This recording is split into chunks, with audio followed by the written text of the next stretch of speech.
Good evening, ladies and gentlemen, and welcome to the September 1st, 2020 Zoom Internet meeting of the Orange Town Plan and Zoning Commission. I am Commission Chairman Ozzie Parenti. Let me introduce the commissioners that are with us this evening. We have Commissioners Kevin Cornell, Paul Kaplan, Tom Tarenti, and Judy Smith. And we have other people in the audience this evening. When we get to they're all here for the public hearings. So when we get to that point in our agenda, I'll ask Attorney Gomes to introduce them. But that's it. Let's get started then. We have a short agenda preceding our public hearings tonight. First item on the agenda is a review of the minutes from the August 25, 2020 special meeting. We just got those sort of late this afternoon, and I got about halfway through. What I saw looked good, but I think if it's all right with everybody else, I'd prefer to take those up at our next meeting when I've had a chance to, or when we've all had a chance to look them over a little more. No objection. All right. So why don't we put that on our agenda for the next meeting, which will be our September 15th meeting, right? Right. Okay. Next item on the agenda is old business. Do any of the commissioners have anything under that topic that they wish to bring up? Just one item. Jack had brought up questions about generators, and we were going to be bringing it up, perhaps addressing it in the regulations. But until we have a regulation, Jack, I don't know why we wouldn't just consider them to be subject to the same setback requirements as anything else that's appurtenant to a house and a part of the house. So they should be out of the setbacks. Yeah, the way I know before me, Paul treated them, and the way I've kind of been handling it as these questions have come in is treating them like an accessory, so at least 10 feet from a property line. I just figured for the future to give me a little more room to stand on when somebody does come in with these questions, that we could just get some language in there regarding generators, propane tanks, and, how they're mounted, where, how far away they should be, and we have essentially been treating them, like you said, as, an accessory and like we would treat anything else, but maybe something a little more concrete, just so I can explicitly refer to it in the regs and have something right there that just is specifically to generators and propane tanks, which are normally smaller structures, if at all, on a small concrete pad, where normally if something's under 150 square feet, there's no permit involved or anything like that, but they have a setback distance of at least 10 feet from property lines. And that's how we've been treating them. If we just want to keep going with that, I'm totally fine with it. That's what we've been doing. I just didn't know if some specific language would be favorable so we can, refer to it in the future. And because we have been getting quite a few questions about generators, after the storm, and propane tanks and where they can go, where they can't. And it's, it's kind of discretionary right now. So Are they regulated under the building code in any way? Building has some code against them, but me and Lucian DeMayo, the building inspector, have kind of been working side by side on them. He ends up getting permits for them, and then, not coming through zoning because there's no zoning reg on them. So they don't think that they need to come through zoning. So whenever he gets one, he kind of brings it to my attention and says, hey, this is where they're planning on putting it. Do you have an issue with this? Is this against any zoning codes? So just something that, just written that even if he sees it, he can say, hey, there is a zoning regulation regarding these. You need to see them before you come to us. Whereas now it's kind of, a lot of them don't even call me first. They go right to building because they think they only need a building permit, which right now they do essentially. So just to kind of clarify it for me and Lou, I was wondering, should we put something in? Should we draft some language? Just, maybe just including generators and propane tanks and whatever they're fastened to, whatever, slab of concrete, whatever it is, to include that in the regs along with other accessory buildings or structures, just to have it in there so they know that there is at least a zoning reg that they need to comply with. That answer your question, Kevin, or? Yeah, I'm happy to bring it, to have it, to address it specifically. You know, just add the enumerated items under the accessories that are currently. Yeah, for sure. And that's how we've been treating it, like I said, so that would be totally fine. And maybe I could just draw something up for next meeting and So put it in front of you all. just for clarification, we're looking to regulate the permanent ones, not the ones that people, you know, hook up to their back feed into their electrical systems, I assume.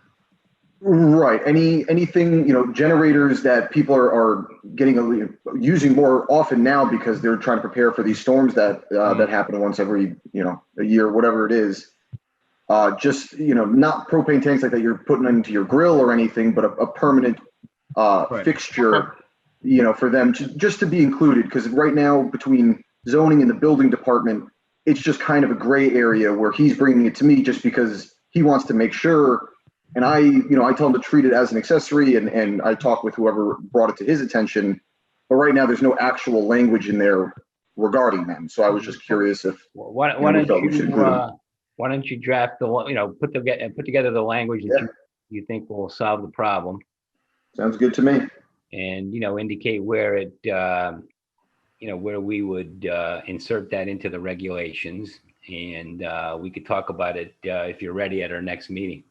Sounds good to me. Absolutely.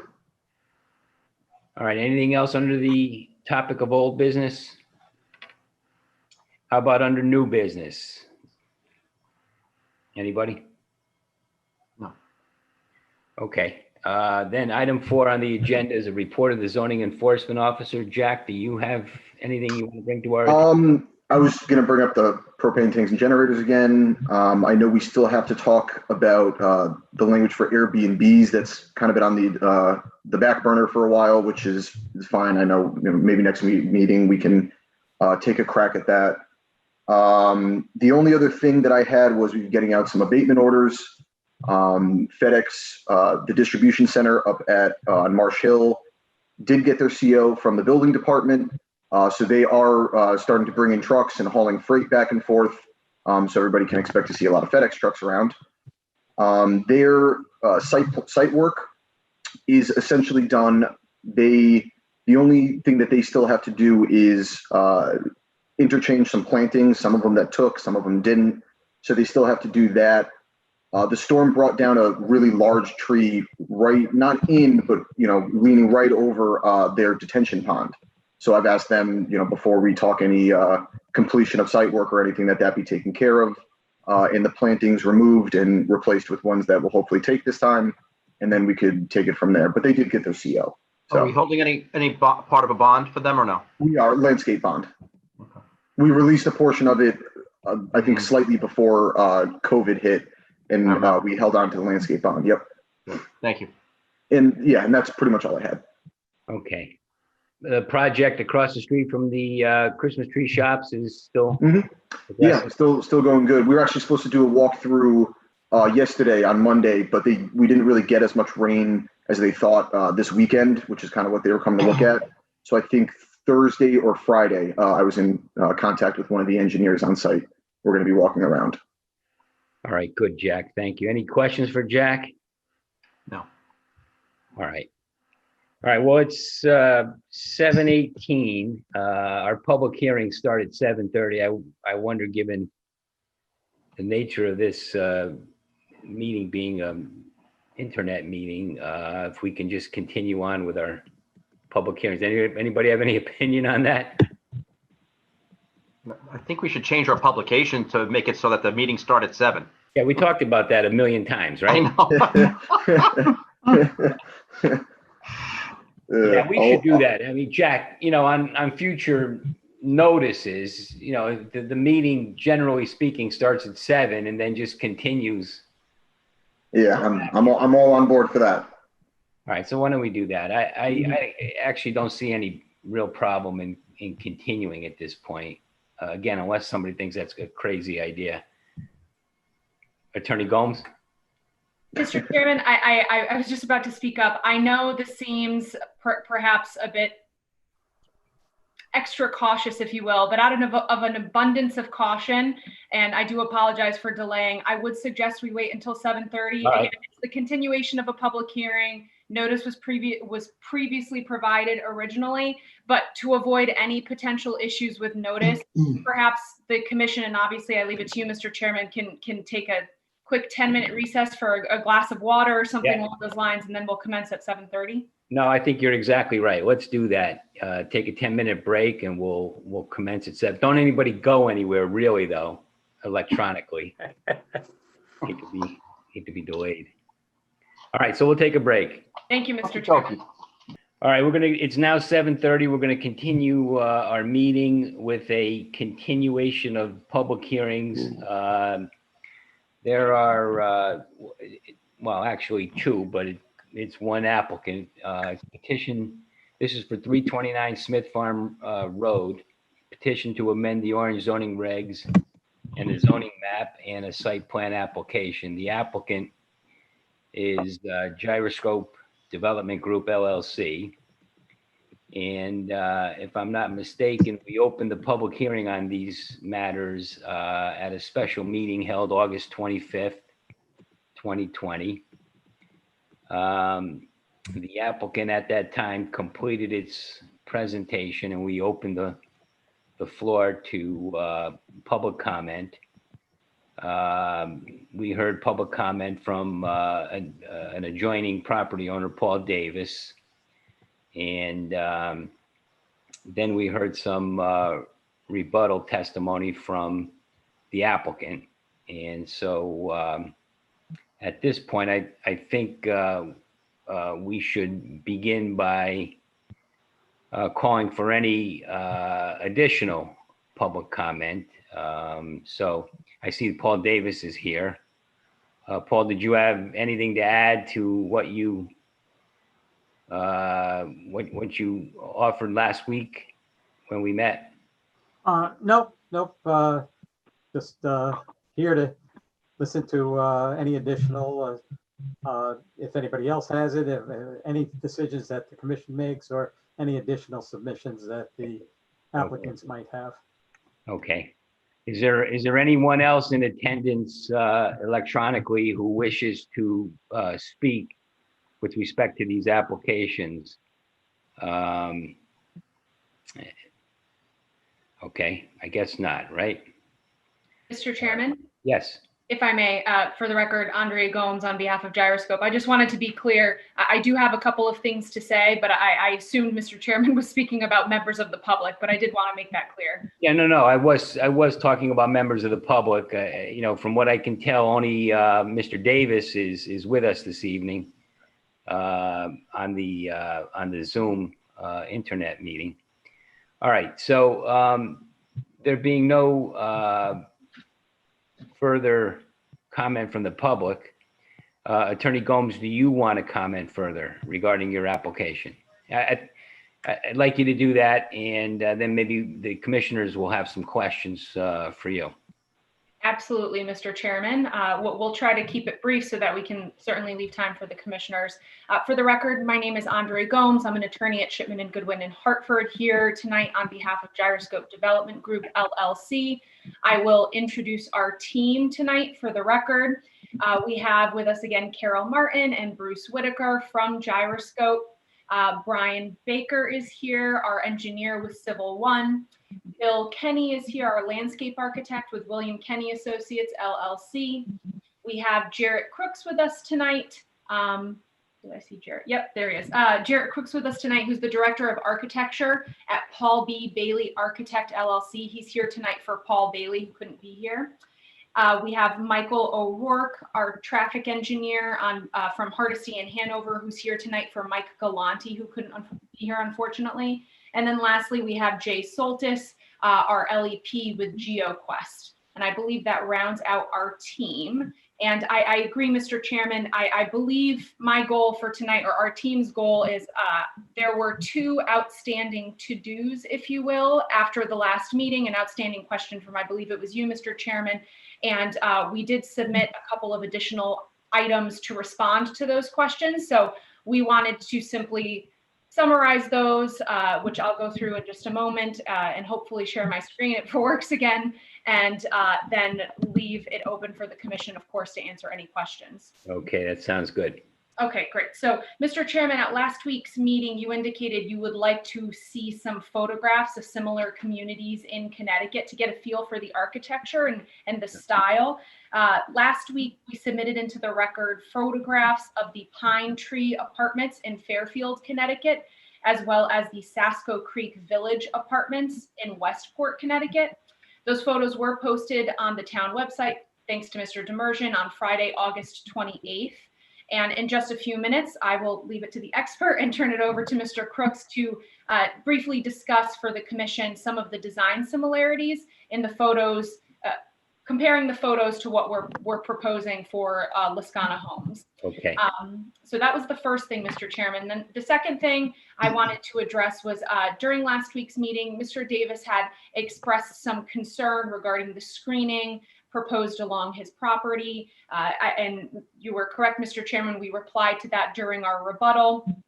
As I believe I mentioned at the last meeting, and I did want to note for the record, Mr. Chairman, that Ms. Martin, on behalf of Gyroscope, and in an effort to be a good neighbor, had several conversations with the Davises regarding their screening and regarding the proposal. And the screening presently proposed that the commission sees before it is the screening, which, by the way, includes robust plantings, which Mr. Kenny will discuss momentarily, as well as a privacy fence located 28 feet into the Gyroscope property on the northeast side of the Davis property. So it's not on the property line. We are going in 28 feet to provide this screening.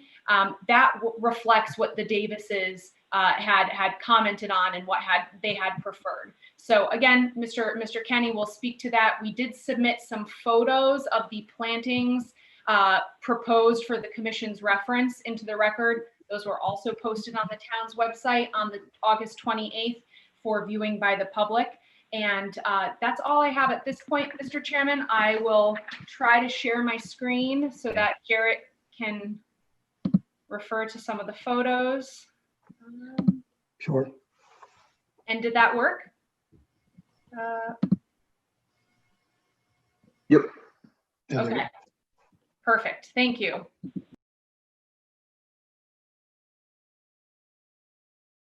Of architecture for Paul Bailey Architects in New Haven.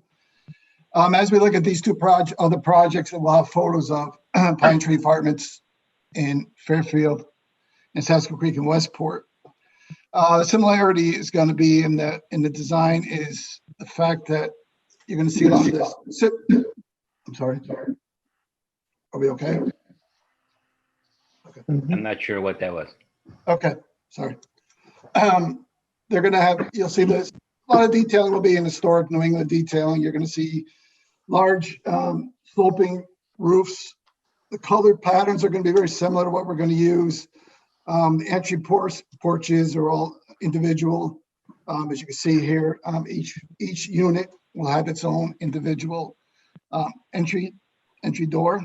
There's no interior common hallways. And all the first floor units themselves are all actually fully handicap accessible.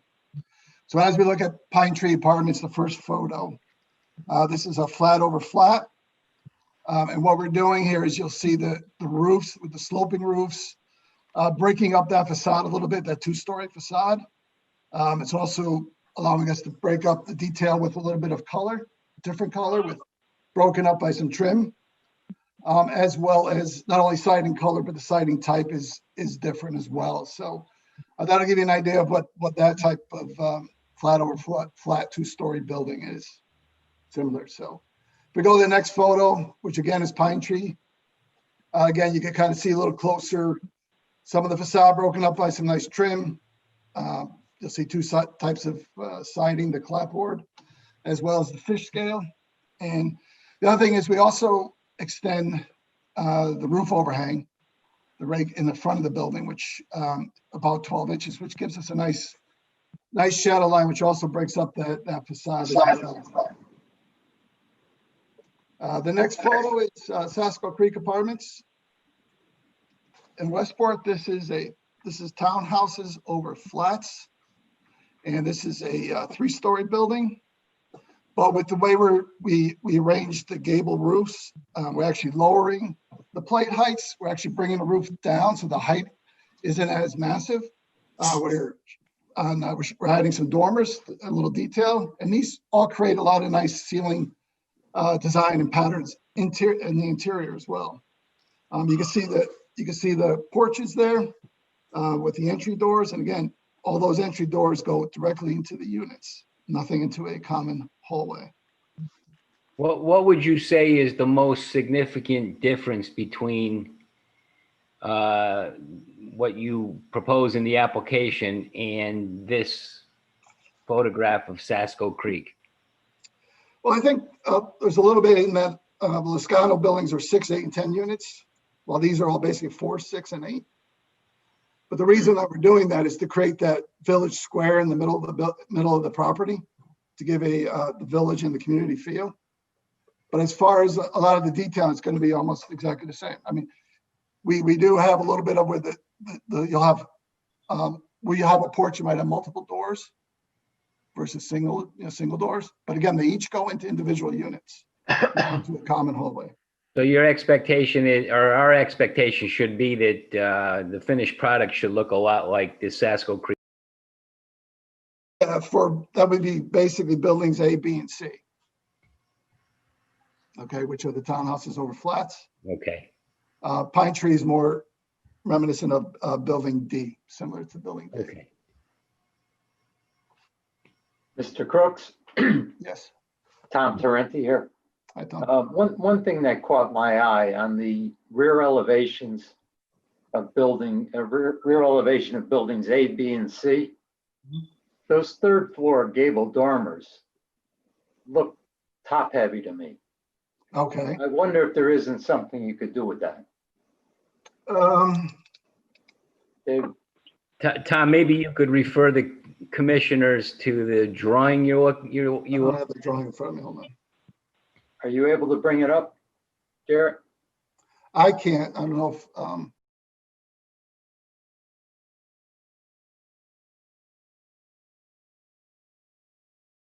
Now, I believe this was our presentation from the last hearing, Mr. Chairman. For the record, Andrea Gomes, Yeah. counsel for the developer.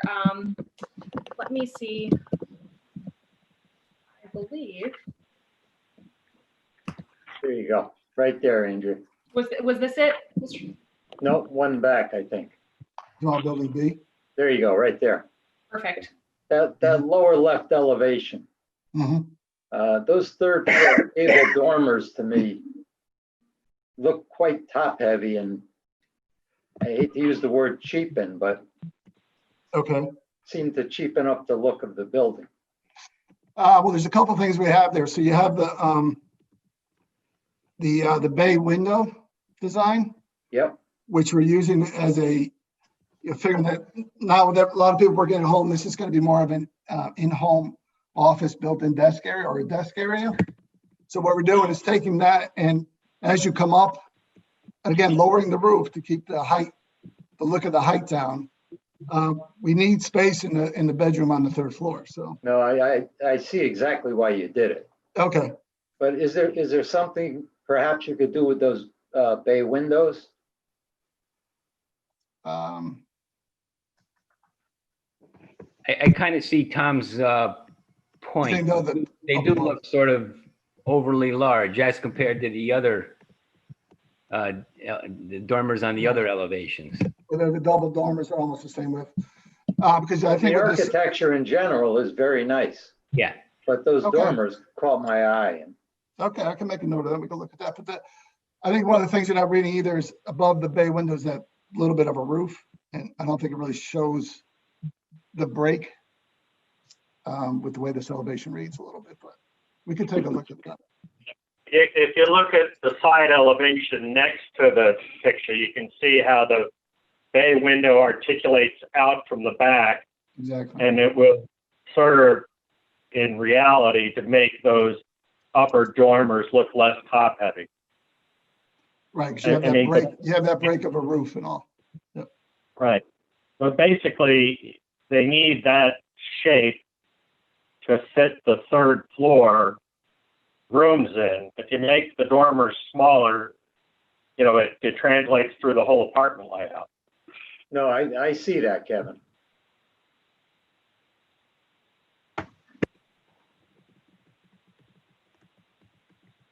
So for the record, Andre Gomes, counsel for the applicant. So Mr. Tarenti, Commissioner Tarenti, are you all set with the elevations for now? Can we go back to the other photos, or would you have additional questions? I'm just trying to figure out how to best share the screen. It's awkward. No, that's my only comment. Thank you, Mr. Tarenti. All right, I'll go back to the photos and then we can certainly discuss that if the commission would like. Again, this is Sasco Creek. The townhouse is over flats. It's just a different building. Again, we break it up with the color. This is a different color pattern. We use similar colors here as well. But again, you see the porch is a little bit better here. The entryway porches and the lower roofs, which again, we're trying to break up the facade. Next photo is, again, the last photo of Sasco Creek on the right is the townhouses over flats. You can kind of see how we broke again this one with the roof coming down and the dormer, the gable sticking, you know, creating some space in that on the left-hand side of the unit itself. So again, with the nice entry porches, very similar to what we're trying to do. So. Okay. Thank you, Mr. Crooks. I will turn it over to Bill Kenny, who disappeared off of my screen a moment ago, but I will turn it over to Bill to discuss the supplemental landscaping photos that we submitted into the record. Thank you, Andrea. Would you go to the planting plan first? Maybe I'll start with that, just to provide a context. Try to zoom in. There you go. Okay, thank you. Good evening. My name is Bill Kenny. I'm the principal of William Kenny Associates. We're located in Fairfield. I am a landscape architect, and just wanted to briefly review with you what we've done to help provide screening between the neighbors and the proposed project, particularly in the western corner of the property, where the property abuts really three properties on Smith Farm Road. There's 343 all the way to the left. You can't see the house for 343. And then there's 339, which is Davis family, and then the Davis family at 335.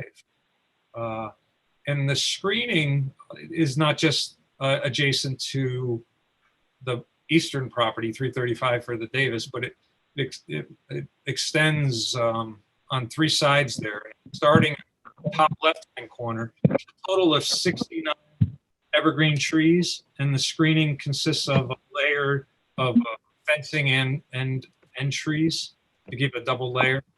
So it extends down the left-hand side,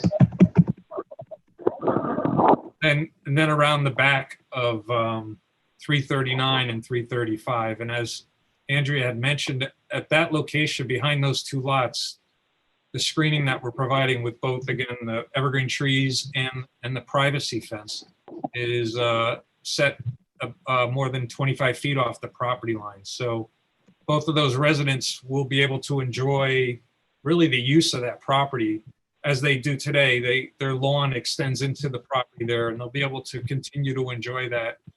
And it sets the screening that much farther away from them.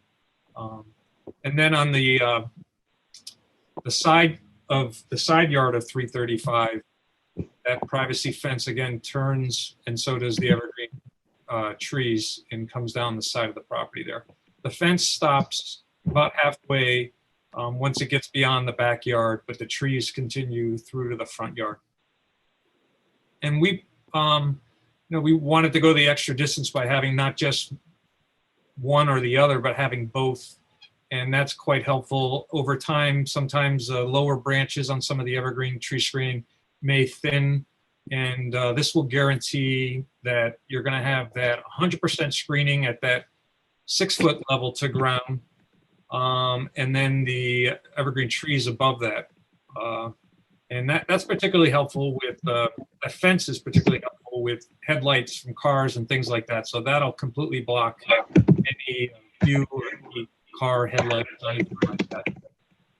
So then, Andrea, I could, thank you. So we're gonna have a mix of Norway, we're proposing a mix of Norway spruce and green giant arborvitae. We selected those plants because they're very dense growing and they can be maintained in a dense way. Two, they're both relatively resistant to deer browse. So again, that helps with maintaining that thick growth. Although if there was a problem with deer, the privacy fence will prevent the browse from affecting the screening of this double layer of material. And then we also, I wanted to point out, I think Mr. Davis, at the last meeting, showed an image of a particular type of arborvitae, and the arborvitae we're proposing, based on the image I saw, I think it's a different type, and the type that we're proposing, that green giant arborvitae, is resistant to the deer browse, where the other type is not. And so I just wanted to make sure everyone knew that we were going to have a deer-resistant species.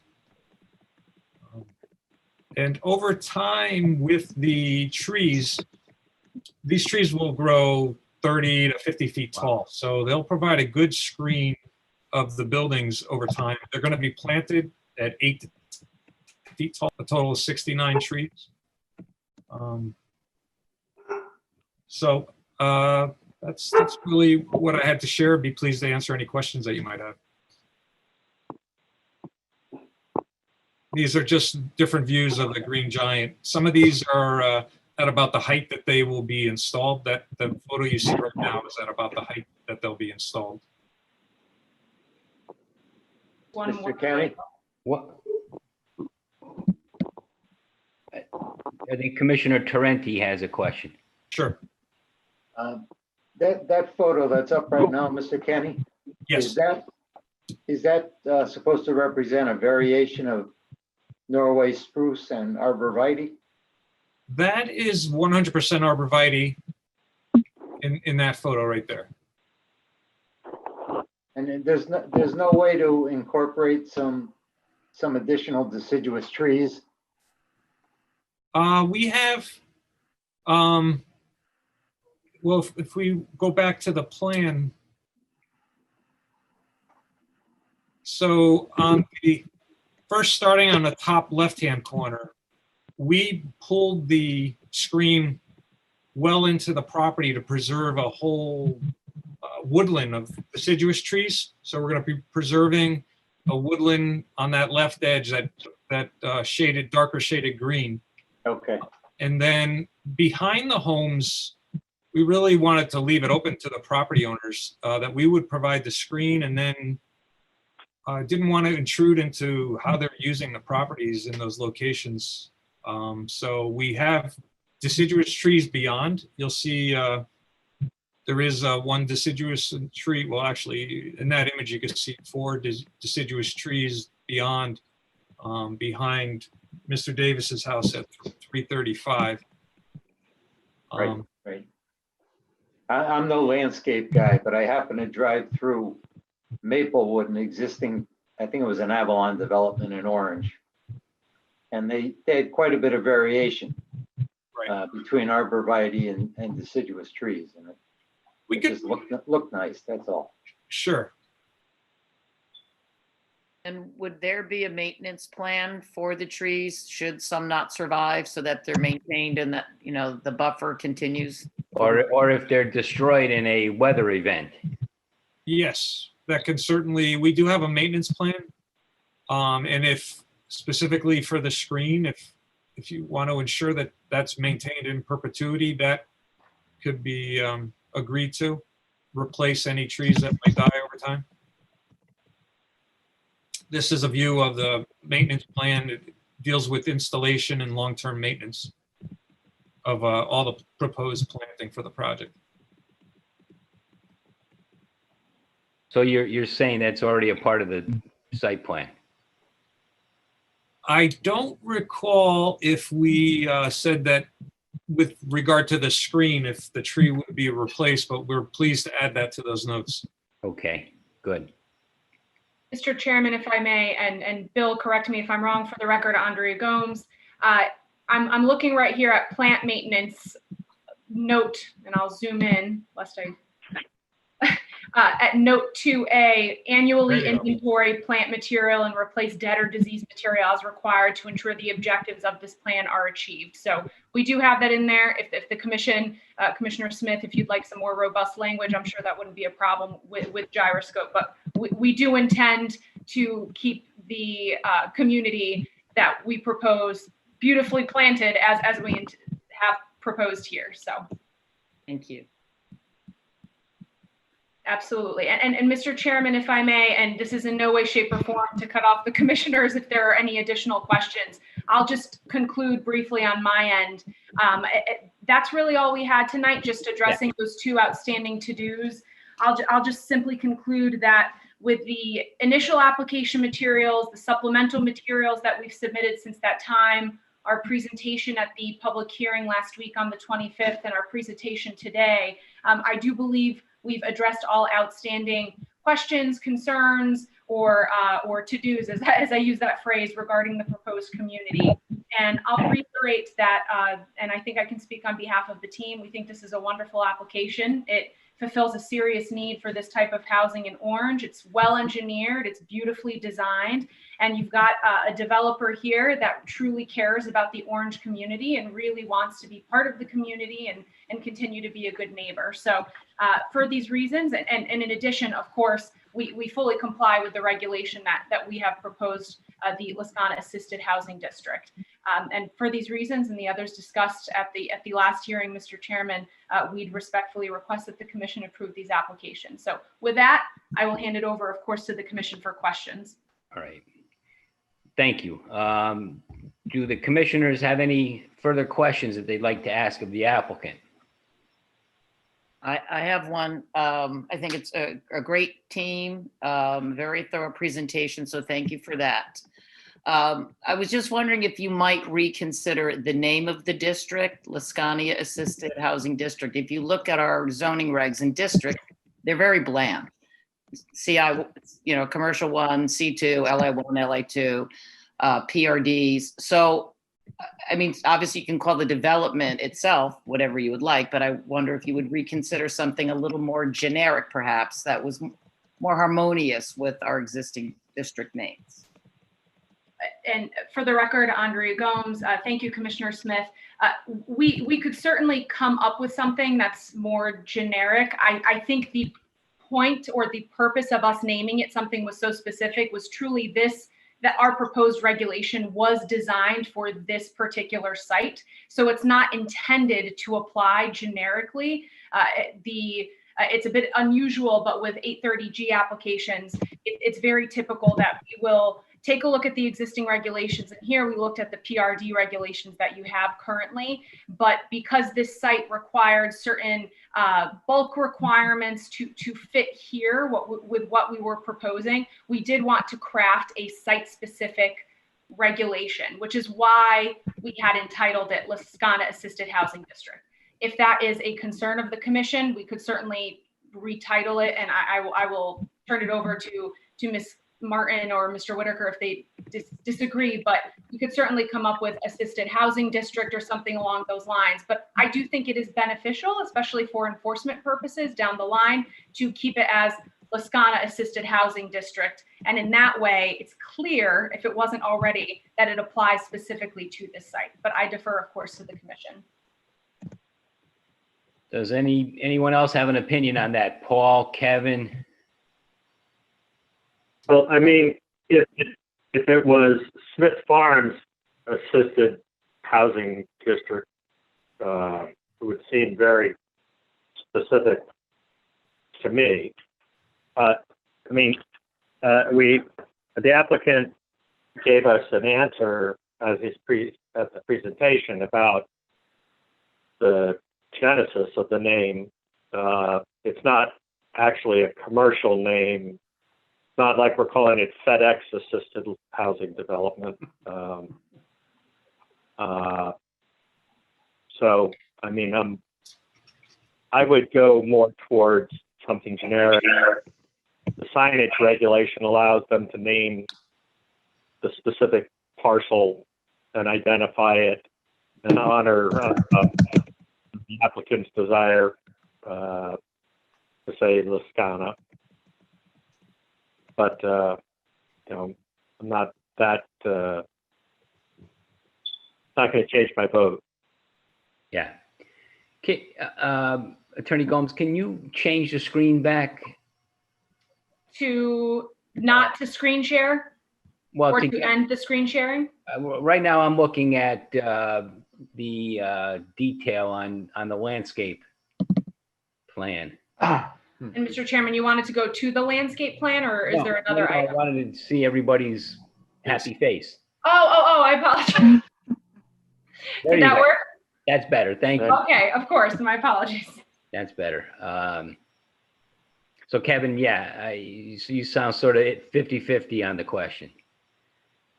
Yeah, I'm not strong either way. I mean, if it was, you know, yes, I think that the specific regulations, as Judy said, are very generic, and Smith Farms Assisted Housing would identify it, and that the signage on the physical site could identify Lascana for Mr. Whitaker. Yeah, I have to admit that. Yeah, I'm sorry. Go ahead. No, I'm done. No, I have to admit that it sort of struck me as I was a little uncomfortable with it. I couldn't necessarily articulate why, but it did strike me that you know, it wouldn't really fit in well with the regulations fit in well title wise. I mean, but I recognize every effort here has been to, you know, create a separate zone, a zone that can't be replicated anywhere else in town. Paul, you have? Not going to change my mind one way or the other. I agree with Kevin on that. Yeah. Well, would you consider, I think Kevin's suggestion is a good one, you know, Smith Farm Road assisted living or something like that. I don't know. Maybe the applicant wants to speak to the question. For the record, Mr. Chairman, Andre Gomes here, counsel for the applicant. I see Ms. Martin nodding her head. Carol, please correct me if I'm wrong, but the suggestion was Smith Farms Road Assisted Housing District or Smith Farms Assisted Housing District? Fine, fine. Absolutely. There's no concern. I just want to clarify it for purposes of what we'd have to submit then. Mr. Whitaker, you're okay with that? We'll continue with the Lascana in terms of naming the development that way, but the district will be something else. Absolutely, without question. All right, why don't we do that? Can anybody, I mean, that seems like a reasonable enough name to me. I don't know. I guess if we thought about it a little longer, we could come up with something. I don't want to think about it anymore. What's that? Correct. Just that Mr. Chairman, Yes. Paul Davis here. Two issues that I have with that. Those of us who are not in the assisted housing district probably would have some concerns because there's no specific way of differentiating when you say Smith Farm, which is which. The other part of it is the town has affordable housing on Smith Farm Road already. And that may cause some confusion when speaking about it. Well, how about what Judy originally suggested? I think there were PRD 2 or so. I mean, what do we have in our regs now? PRD zone? Mr. Chairman, if I may, I'd prefer, if it's okay, to stay away from PRD because then that implicates the affordability provisions in the PRD. We'd rather distinguish ourselves a little bit more. So if the commission is okay with assisted housing district or Smith Farms assisted housing district, I understand Mr. Davis's concern, but the zoning map will be clear about the fact that only this site is zoned Smith Farm Assisted Housing District, if that's what the commission prefers. The zoning map will clarify that doesn't apply across the entirety of Smith Farm Road. I defer to the commission. I'd prefer to stay away from PRD 2, but Assisted Housing District is fine. You're suggesting assisted housing district alone, just those? That makes sense. that's what the commission would prefer, I think that's amenable to us. All right. That's agreeable to everybody. Why don't we do that? And I mean, it's not a big deal, but I have to admit, I was a little uncomfortable with what's been proposed, you know? Absolutely. So we will go with assisted housing district, and for purposes of clarity of the record, presuming if the commission closes the hearing or votes after, the commission can certainly impose a condition of your decision, Mr. Chairman, that we submit a revised regulation just to assist Mr. Demersion in creating a clear regulation. We can certainly change out the name and any references in the regulation. Okay. What are we going to do though about the those oversized dormers on buildings A, B, and C though? I mean, that may require some new drawings. Will require some new drawings if that's going to be revised. And so I would hesitate to close the public hearing if we're going to be taking more. If the application is going to be changing. And I don't want to interrupt. I see Commissioner Cornell is trying to say something. I apologize. No, Commissioner. Okay. No. Do three people care about it enough to want to try and change the applicant's drawings and the floor plan? Well, I don't know how the other, I know how Commissioner Tarenti feels about it. Is it, I don't know, it's a deal breaker or anything, but, Ozzy, it's not a deal breaker for me either. It was just an observation. It was just one of the buildings, correct? Well, it's three of the buildings, right? It's 3 of the 4 building types.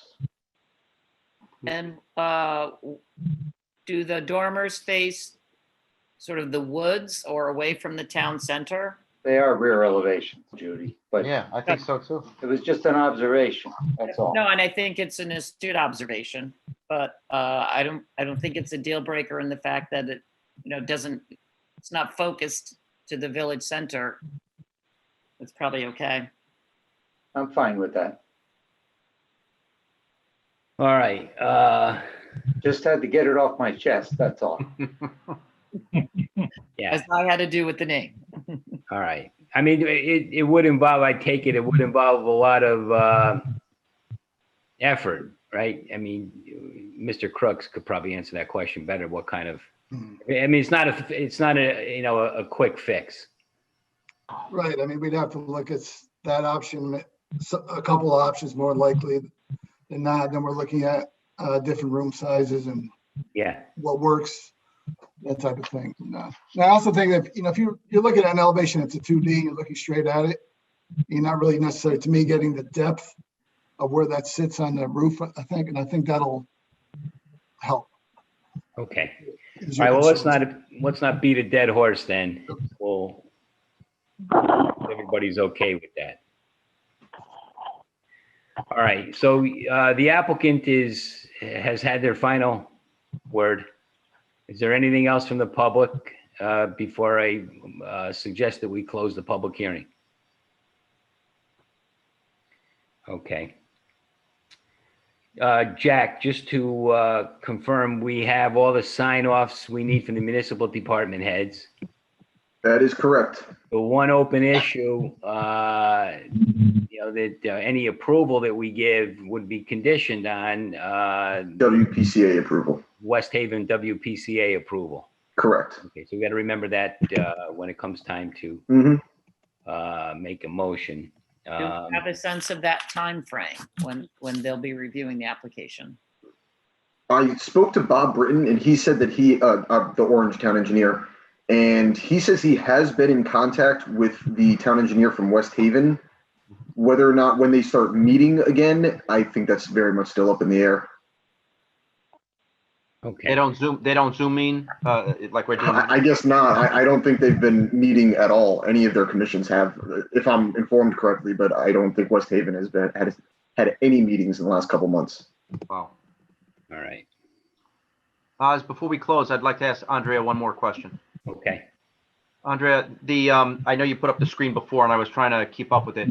I know if there's any damage for the plantings that they'll be, or if they don't take, I think the applicant has said that they would take care of replacing those, especially I'm concerned about the screens that they use between Mr. Davis's house and in and around that area for the arborvitaes.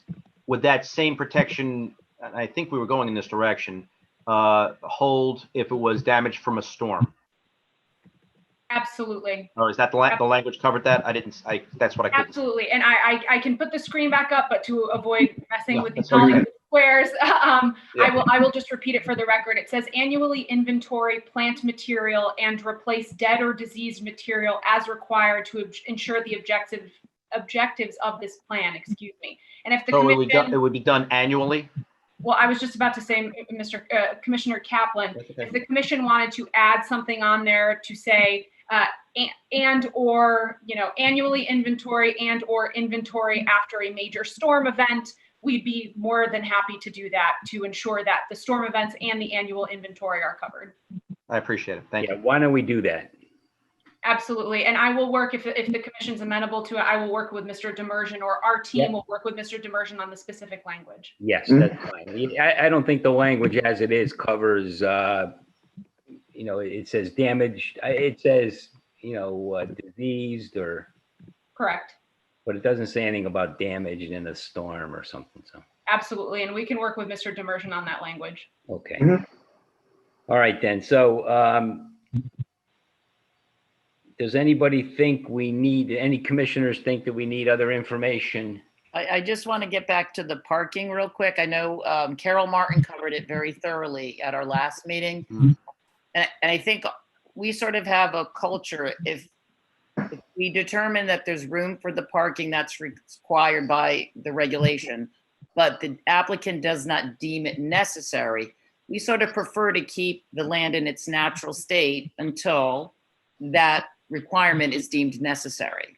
So if Carol could speak again to, do you think the current regulation is more parking than your experience tells you will be needed for this type of project? Thanks, Judy. Good to see you again. Commissioner Smith, so we thought a lot about this when we first laid it out, and making sure that we would never have any overflow that could possibly park out onto Smith Farm Road. We were ultimately cautious. I don't think two parking spaces per unit is excessive. So although I don't think we'll ever fill up every single spot, I really, this is sort of belts and suspenders. I really think, we should stick with the current parking. I think it would also give a lot of comfort to our neighbors that live along Smith Farm. You folks know Smith Farm Road is very much like Lindy Street. It's not the Boston Post Road. So, from time to time, people have parties, and, the residential neighborhood has folks parked along the street. And so, and it happens, for all good reasons. So I would suggest, strongly urge the commission, although I do think we're overparked, as I've been on record, I would prefer to have belts and suspenders for this particular application. Okay. Thanks, Carol. Yeah, and Judy, from a practical standpoint, all the parking's around the center courtyard. Yep. So if you tried to land bank anything, you really can't achieve, really the open space type of thing we would normally be trying to do. Right. Okay. All right, is that it? Do any of the commissioners think that we need more information in order to decide the application or applications? No. No. Okay. That being the case, is someone prepared to make a motion to close the public hearing? And when I say the public, I mean on both applications, since we've treated them together. So moved. All right, we have a motion to close the public hearings on these two matters. Do we have a second? Second. Commissioner Smith seconds the motion. All those in favor signify by saying aye. Aye. Aye. All right, the public hearing is closed. Okay. So we're at a point now where we can discuss the application and ultimately, hopefully tonight, put it to a vote. Who would like to begin our discussion? Judy, Well, Evan, Paul? I'll be happy to. ahead. I was impressed with the entire application from Carol, who I had not seen before. I thought it was well thought out. To the presenters themselves, I was very impressed with the application. That being said, the actual construction I thought was also well thought out. Moving the site, not just the sight lines, but the fences back to accommodate the neighbors, speaking with the neighbors, trying to address their concerns, I thought was also very well done. I thought that the layout, having no common hallways and you go right into your unit, was something that was also very interesting to me. I thought they did a nice job with that. And then finally, I think it's harmonious with what we need in terms of we need some affordable housing. I think this fits right in with that. I thought they did a very nice job. Okay, thank you, Paul.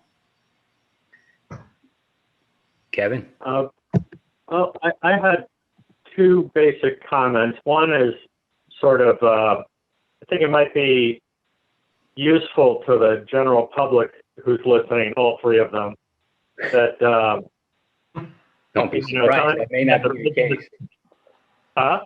Don't be surprised, that may not be the case. Okay.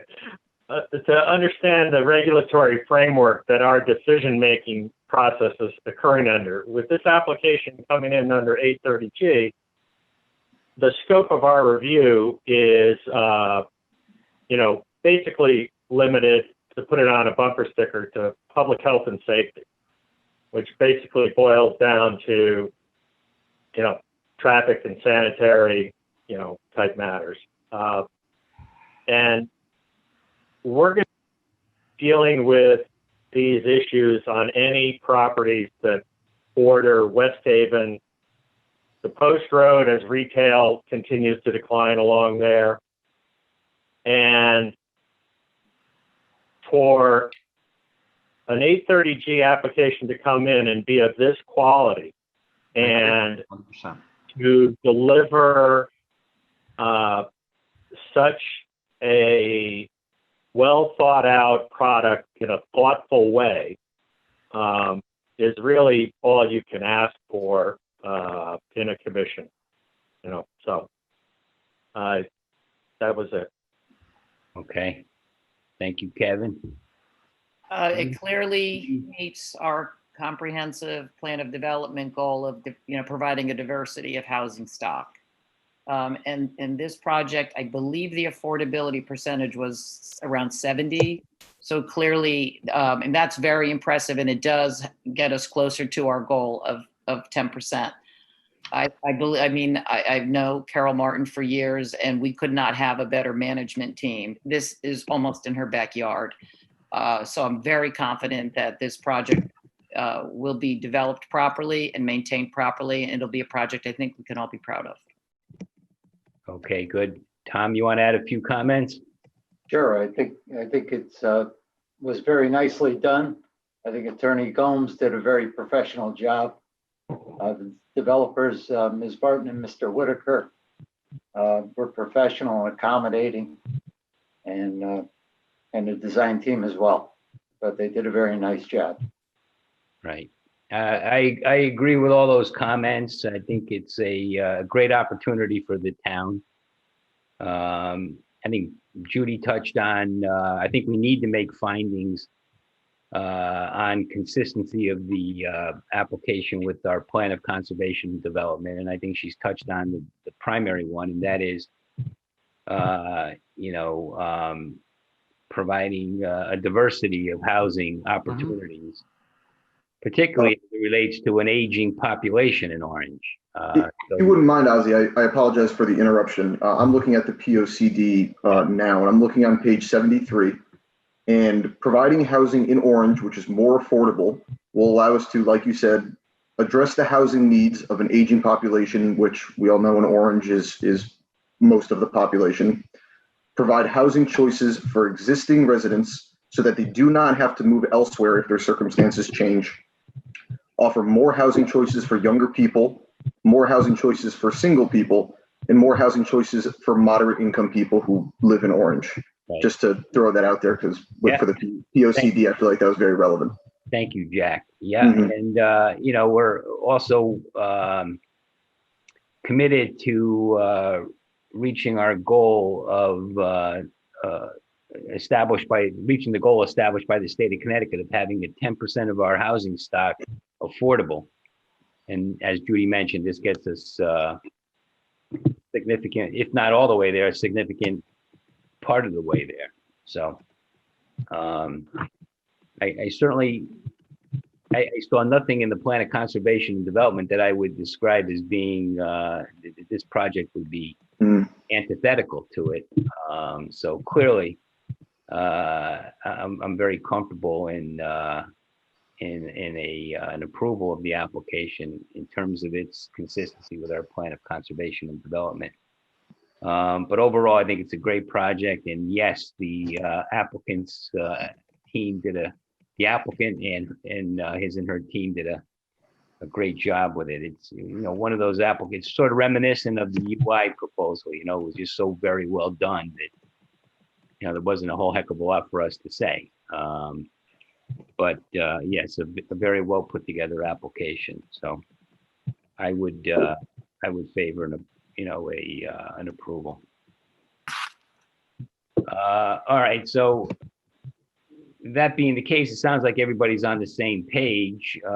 Is one of the commissioners prepared to move for approval of the applications to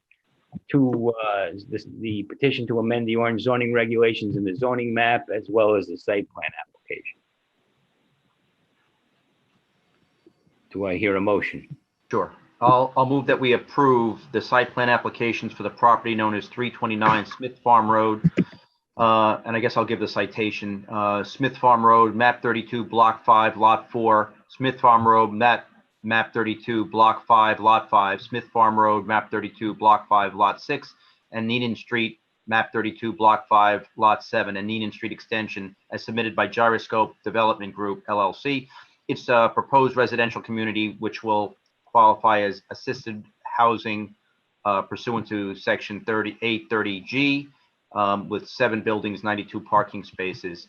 I find it to be harmonious with the plan of conservation and development. Jack said page 73 of that, which is the housing that is a mandate for housing that is more affordable. I think that hits this in many ways. Also, diversity of our housing stock. And I move that we approve this. Okay. Additionally, do you want me to also cite the petition to amend to include the petition to amend the Orange zoning regulations as well? Yeah, I think unless Attorney Gomes feels otherwise, I think we can handle them all together. Okay. In addition to that motion, as part of it, I'll move that we approve the petition to amend the Orange zoning regulations and zoning map submitted by Gyroscope Development, LLC, to amend the Orange zoning regulations to create a new, and I think we decided on the name, which is Assisted Housing District. Okay. Article, and just stop me if I'm wrong here, 25? Yep. And to rezone parcels at 329 Smith Farm Road, map 32, block 5, lot 4, Smith Farm Road, map 32, block 5, lot 5, Smith Farm Road, map 32, block 5, lot 6, Neenan Street, map 32, block 5, lot 7, and the Neenan Street extension to the new assisted housing district. Condition of approval for West Haven WPCA. And conditioned on that as well, yes. All right, thank you, Paul. We have a motion to approve the applications. Is someone prepared to second the motion? I'll second the motion, Oz. All right, Commissioner Tarenti seconds the motion. Is there any further discussion regarding the motion? Okay, hearing none then. All those in favor signify by saying aye. Aye. Aye. Aye. And it looks like it's unanimous, Tammy. Okay, thank you. Okay. Well, congratulations. That's very exciting, and I think it'll be a great project. Thank you, guys. Okay, thank you all. Thank All right, you that- all. Have a wonderful evening. Thank you. Thank you. Thank you. Thank you. So that concludes our agenda for this evening. Someone prepared to make a motion that we adjourn our meeting. So moved. Commissioner Kaplan moves for adjournment. We have a second. Second. Commissioner Smith, all those in favor signify by saying aye. Aye. Aye. Good night, everyone. Thank you. Take care, guys. Good Thanks, luck. everyone. Have a good night. Good luck, Good guys. night.